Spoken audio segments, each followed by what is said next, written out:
So, Sony versus Dbrand. You know the story, but just in case you don't, let me give you a quick rundown. Dbrand made those awesome looking faceplates for the PS5 and Sony were like, yeah, no. They sent them a cease and desist letters asking them to immediately stop selling them, so Dbrand were like, fine. They went back to the drawing board, recalculated the whole thing, which then led to this.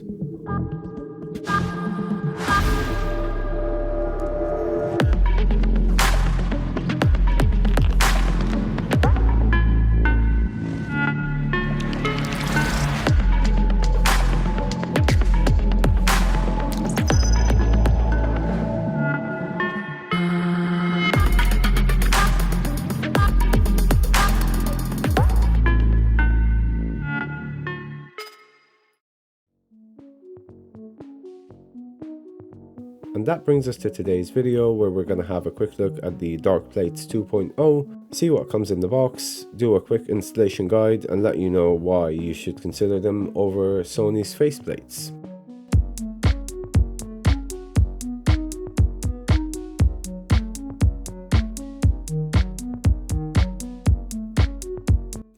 Right, let's start with the box, which looks amazing. On the back of the box, I thought this was just a cool looking pattern design, but when you look closer, it's actually a binary code that I'm pretty sure is an encrypted message for Sony. Then on the sides, you get a blueprint for the Darkplates design. And by the way, this video is not sponsored by Dbrand. I actually purchased those myself on their website, which allows you to choose the color you like and add any extra customizations like a skin or a light strip for the console's LEDs. I just went for the plates, but you can get the whole bundle for just about $80 with free shipping.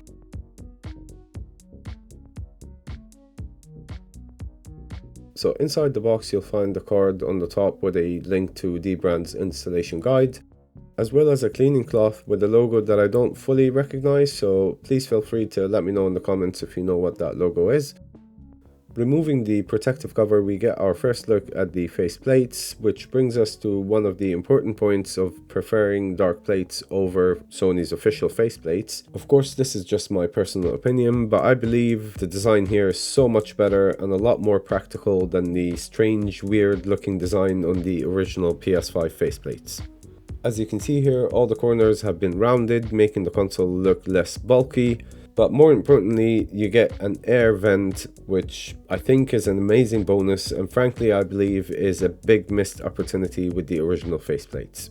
I also wanted to point out that there is a mesh on the back of the vent to protect from dust, but it can be removed by twisting it around here if you prefer not having it on there.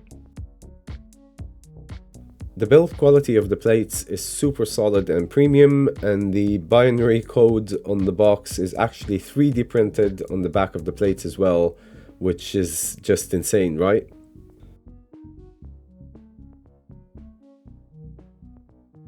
Okay, cool. So that's everything inside the box. Let's move on to the installation, and similar to the faceplates removal I've done previously, we start from the opposite side corner of the logo to take the first plate off, then do the same thing on the other side. But just be careful because I ended up scratching the inside of the console. You don't really need much force to take the plates off. If you feel like you're putting too much force, then you're probably pulling on the wrong corner.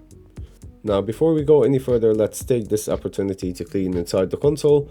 I normally just use a vacuum cleaner and a can of compressed air to make sure that it's dust free before installing the new faceplates. Okay, so now that's all done, let's start with the top plate, which clips in fairly straightforward. And then before we install the other side, let's actually add some customizations. So I got this classic PlayStation logo sticker that would give the console an old school look, especially with the color that I've selected for the plates.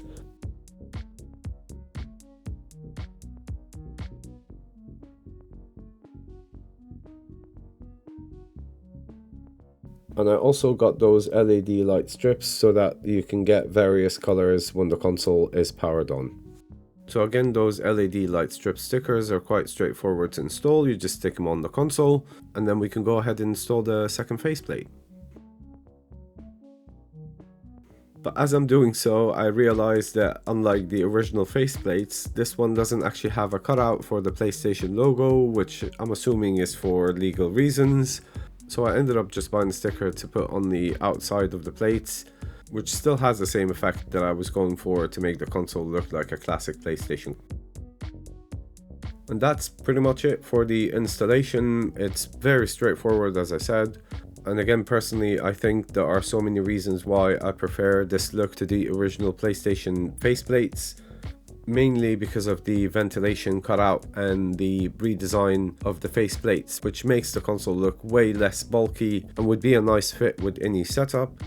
There's been a couple of channels that did a test on ventilation and heat performance, and they were actually able to prove that with more air ventilation, it seems that the console runs cooler, which gives you better performance on the long run. But of course, if you prefer customizing your own faceplates, as in the original ones, I've also done a DIY video on how to spray paint your own original PlayStation faceplates. So if that's something that interests you, then please click here to watch this video. Otherwise, as always, thank you very much for watching. Until next time.